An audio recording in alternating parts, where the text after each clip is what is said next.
Viva, que viva mi cooperativa. Bueno, nos han traído un sabrosísimo té, José Joaquín, como para que nos Caliente el espíritu. exactamente, y para que continuemos con este diálogo cooperativo que hemos iniciado antes. Estamos hablando de el surgimiento mismo del cooperativismo y de qué pasó en ese contexto. Trujillo daba una apertura porque la Segunda Guerra Mundial había derrotado ese pensamiento de los dictadores y estaba buscando fórmulas de adaptarse para aparentar un demócrata ante el mundo. Trujillo le pasó una situación ya con la matanza de Mauricio Bá como dirigente sindical en el año 46 en Cuba. Después vino el problema de las hermanas Mirabal, el asesinato de las hermanas Mirabal. Ya había un cuestionamiento de carácter internacional con los organismos internacionales. Trujillo, sin embargo, él, como una apertura democrática, permitió que la Iglesia Católica celebrara aquí la Semana Social de la Iglesia Católica. La Semana Social de la Iglesia Católica era un instrumento para hablar precisamente de la acción de la Iglesia Católica con relación. Entonces, la convirtió en la Semana Social del Caribe. El Caribe, que era con esos fines, le permitió realizar ese evento, pero ahí se tocó el tema precisamente cooperativo, de hacer cooperativas por eso la cooperativa tiene un nombre de iglesia, María Auxiliadora, San Antonio, así es, San porque José. estaban bajo la égida de la Iglesia Católica. En eso se llegó a una normativa de con 5 centavos empezar a ahorrar. Ahora, podríamos hablar de que entonces la década del 60 sería como que un gran despegue del cooperativismo con todos esos instrumentos y esas estructuras que se crearon. ¿Qué te parece? Sí, claro que sí. Recuerda que Fedecó tenía una guagua que lo usaban para planes educativos en las comunidades. Vino el desarrollo precisamente de ahí. Porque también el hecho de venir, IDECO ya, IDECO preparó muchos técnicos de promoción y se hacían bastante trabajo de educación cooperativa. Fue un despegue realmente como tú hablas. Así es. Y el hecho de que se creara la ley 127 en el 64, de que se creara el propio IDECO y que después se constituyera una Confederación Dominicana de Cooperativas en el 66, dice que ese primero, digamos, esos primeros gobiernos de Balaguer, el primer gobierno de Balaguer, aunque en otros terrenos, fueron gobiernos altamente represivos y repudiados. En el mundo cooperativo hay algunas cosas puntuales que marcaron un antes y un después. Bueno, y no olvidáis que la Constitución de 1966 establecía declarar al cooperativismo de interés nacional. Declarar al cooperativismo de interés nacional. Cosa que nosotros decimos que esta Constitución del 2010 es más atrasada en relación al cooperativismo, es más atrasada que la Constitución de Balaguer del 66 porque impulsó algunas acciones puntuales en esos primeros 12 años en favor del cooperativismo. No simpatizo por su gobierno en lo absoluto. Fue un opositor. Pero Claudio, radical. eso tenía su cocoricam. Eso fue un instrumento que él usó de carácter maquiavélico con relación a lo que era el cooperativismo. Sí. En esencia, él sabe que había comunidades cooperativas y gente también que tenían adhesión al cooperativismo. Pero cuando hablamos de los sindicatos, él empezó a crear cooperativas al vapor, con la naturaleza y el regidor que requiere la ley. Sí. Comité ejecutivo, estructura organizacional, por ejemplo, el caso de un consejo de administración, consejo de vigilancia, en el caso de las cooperativas de producción y trabajo, que son las cooperativas de transporte. Pero eso lo hizo él con el fin, creó varias cooperativas para desarticular el sindicato de UNACHOSIN, eso fue.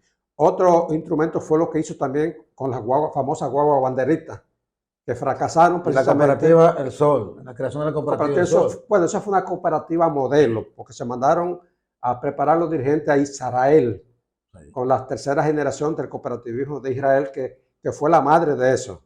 Pero él lo usó también con fines políticos. A ese caso, darle a Topollillo, a Galeón, a unos dirigentes sindicales que estaban adeptos a su doctrina.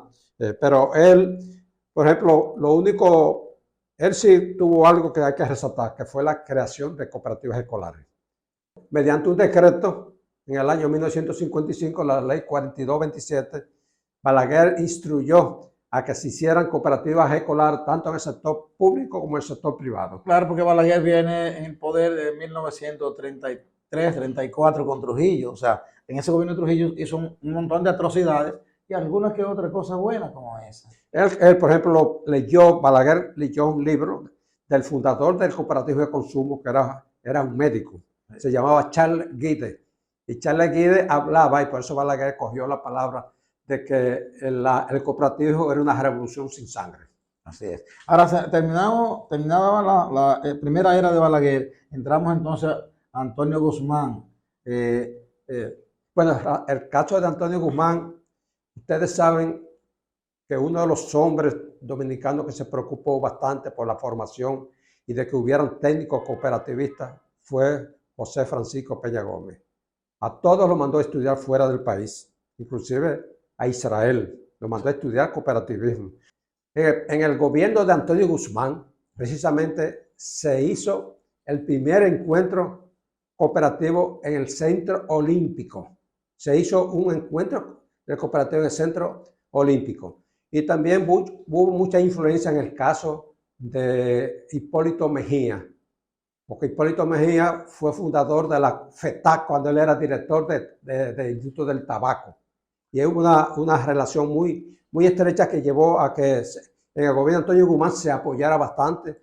Por eso hubo muchas cooperativas pesqueras, que tanto es así que se hicieron las cooperativas pesqueras con un centro de acopio en todos los... eso fue manejado por IDECO, pero sí, funcionaron las cooperativas pesqueras como un instrumento de venta de pescado para la alimentación del pueblo dominicano. Ahora, terminado Guzmán, entramos con Jorge Blanco. ¿Jorge Blanco da continuidad o anula lo que estaba pasando? No, Jorge Blanco le dio continuidad por el hecho de que él tenía, Jorge Blanco en el año 82, ¿verdad? Tenía una persona a su alrededor.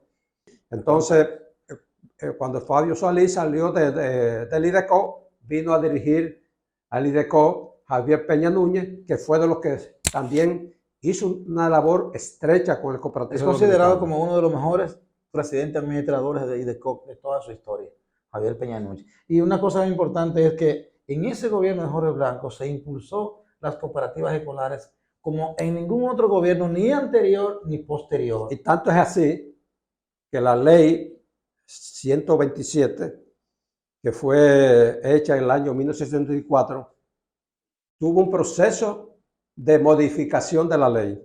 Es decir, es más fácil a veces hacer un reglamento de aplicación que hacer una ley nueva. Y ese reglamento lo hace... Estando siendo consultor jurídico del Poder Ejecutivo, Manuel Esquea Guerrero, que una de su planteamiento en términos de la tesis fue la modificación, la adecuación de un reglamento de aplicación a la ley 127. Eso fue una obra del gobierno de Jorge Blanco. Así es. Y posteriormente entonces ya sabemos que vuelve Balaguer y vuelve. Ese muñequito de papel y que Balaguer, muñequito de papel. En el 86 vuelve Balaguer a gobernar hasta 10 años más, hasta el 96. En ese periodo no registro como acontecimientos importantes que el gobierno de apoyo al sector. Quiero decirte que un presidente administrador que duró 4 años, porque la ley establece que los presidentes administradores están nombrados por 6 años. Así es. Porque es una ley especializada. Esa gente todos fueron llevados mucho a IDECO. El caso de Yuyo de Alessandro, Nelson Eddy Carrasco. Nelson Eddy Carrasco trabajó en el IDECO como promotor. Se puso a estudiar Derecho y cuando salió de estudiar Derecho fue secretario asesor legal y fue presidente administrador de IDECO, que tenía el hombre que más ha escrito sobre cooperativismo, inclusive la ley. El cooperativismo se vio muy fortalecido en ese periodo de Balaguer porque él se dedicó al proceso de educación y organización de cooperativas. Ahora, termina Balaguer en el 96 y asume una nueva generación la dirección del Estado con el doctor Leonel Fernández a la cabeza. ¿Cómo podemos iniciar nosotros esos 20 años y los 4 de Hipólito? No, realmente hubo un fenómeno que la gente no entiende. Rafael Méndez, que fue diputado 2 veces por la provincia de de Neiva, fue empleado en sus años de IDECO, fue promotor. Y Rafael Méndez pasó por todos los estamentos de IDECO, director del Centro Regional encargado de programas pesqueros. Pero su vocación fue siempre el cooperativismo. Cuando Leonel lo estaba nombrando a él director de Relaciones Públicas del Palacio, él le pedía al presidente que no quería eso, que él quería ser el presidente de mitad de IDECO porque tenía un vínculo estrecho con eso. Esa fue su escuela, inclusive escribió libros sobre eso. Sí, sí, el Estado y el cooperativismo. El cooperativismo. Ese es un primer libro, después escribió otro. Ha escrito varios. Y fue una persona que colaboró con el sector cooperativo en lo máximo. Sí. Cuando una cooperativa necesitaba un enlace, en el caso de Fedocom mandó un enlace. Es el caso de Conacol, el Departamento de Educación lo volcó hacia ENECO. Absolutamente de Educación, cierto. Es decir, O sea, nos dio, vos que estabas en la dirección de ENECO, nos dijo, este departamento es de ustedes, decidan ustedes quién lo va a dirigir. pero él salió diputado. Eso lo hizo el presidente administrador del IDECO. Sí. Pero él salió diputado, por ejemplo, de ahí, pero vino otra gran disyuntiva también. Cuando él tuvo que, los 2 años. En el 98, sí, el año 96.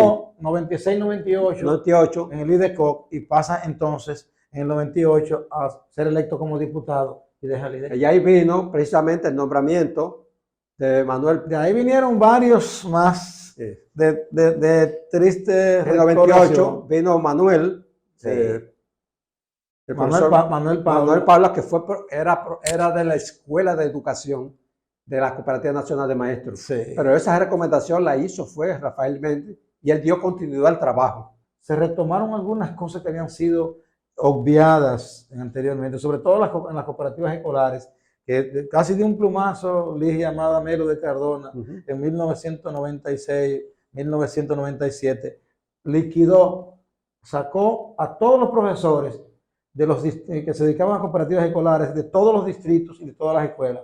Y yo, que era director de escuela en ese momento, la Escuela República del Uruguay, sufrí en carne viva eso. Y además que yo dirigía la asociación de directores, la seccional de directores de la ADP, y entonces tenía comunicación con todos los directores, por eso conozco qué pasó con las cooperativas escolares en ese momento en todo el país. Aún teniendo un departamento de cooperativas escolares.